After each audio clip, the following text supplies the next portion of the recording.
হযরত আব্দুল্লাহ ইবনে ওমর রাদিয়াল্লাহু তাআলা আনহু ইরশাদ করেন যে আমরা 10 জনের একটা জামাত, একটা দল রাসূল পাক সাল্লাল্লাহু আলাইহি ওয়াসাল্লামের কাছে গেলাম। তখন আনসারদের মধ্য থেকে এক ব্যক্তি দাঁড়িয়ে রাসূল পাক সাল্লাল্লাহু আলাইহি ওয়াসাল্লামকে জিজ্ঞেস করলেন, ইয়া রাসূলুল্লাহ, মানুষের মধ্য থেকে সবচাইতে বুদ্ধিমান, সবচাইতে হুঁশিয়ার কে?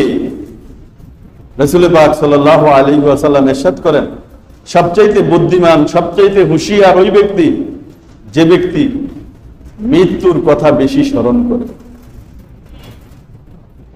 যে ব্যক্তি মৃত্যুর কথা বেশি বেশি স্মরণ করে, যে আমাকে মরতে হবে, যে কোনো সময় আমার কাছে মৃত্যু চলে আসতে পারে, যে কোনো সময় মৃত্যু আমার কাছে চলে আসবে, মৃত্যুকে বেশি বেশি স্মরণ করে। আর মৃত্যুর পরবর্তী জীবনের জন্য বেশি থেকে বেশি তৈরি করে, বেশি থেকে বেশি কি করে?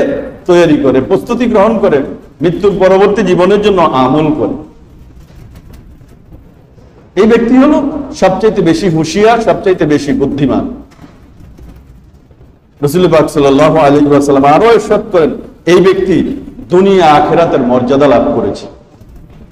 যে মৃত্যুকে বেশি বেশি স্মরণ করবে, মৃত্যুর পরবর্তী জীবনের জন্য প্রস্তুতি গ্রহণ করবে, আমল করবে, এই ব্যক্তি দুনিয়াতেও মর্যাদাশীল হবে, দুনিয়াতেও সম্মানী হবে এবং আখিরাতেও মর্যাদাশীল এবং সম্মানী হবে।